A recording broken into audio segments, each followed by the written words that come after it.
दोस्तों, ईरान के लिए समय खराब चल रहा है क्योंकि ईरानी प्रॉक्सी ग्रुप्स हमास, हिजबुल्लाह और कुछ इराक के आतंकवादी संगठन इजराइल के सीधे निशाने पर हैं। और आज खबर आ रही है कि इजराइल ने अपने ऊपर हुए 7 अक्टूबर 2023 की घटना का बदला ब्याज सहित ले लिया है, क्योंकि खबर आ रही है कि इजराइल के एक हमले में हमास का नंबर 1 आतंकवादी याह्या सिनवर मारा गया है। सिनवर की मौत को इजरायली सेना ने काफी समय बाद डिक्लेयर किया, क्योंकि हमले में मारे गए सिनवर की लाश का डीएनए टेस्ट भी किया गया, जिसके रिजल्ट आने के बाद इजराइल ने ऐलान कर दिया कि याह्या सिनवर मारा गया। तो चलिए जानते हैं सारी खबर क्या है और इस खतरनाक आतंकवादी को कैसे इजराइल ने मार गिराया। लेकिन आपसे रिक्वेस्ट है कि वीडियो को लाइक कीजिए और चैनल को सब्सक्राइब कीजिए, क्योंकि यहाँ आपको डिफेंस, फाइनेंस और फॉरेन पॉलिसी पर वीडियोस रोज मिलते हैं। तो दोस्तों, 7 अक्टूबर 2023 के हमास का किया हुआ जबरदस्त हमला इजराइल के लिए एक गहरा घाव है, जिसमें 1200 से ज्यादा लोग मारे गए थे।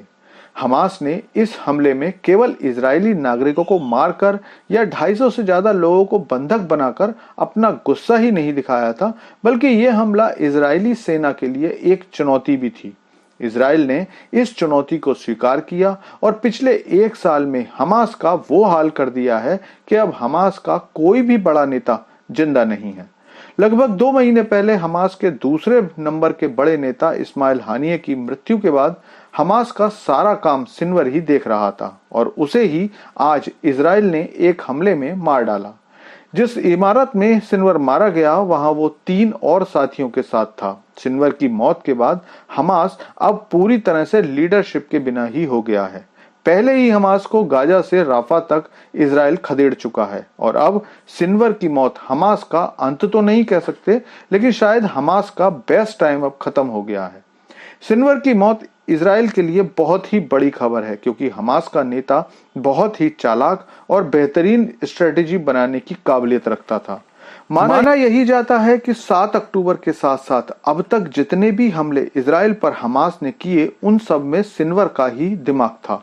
उसी ने ईरान की मदद से गाजा में सुरंगों का ऐसा जाल बिछाया था जो हमास के सारे आतंकवादियों को लंबे समय से सुरक्षित रखे हुए था।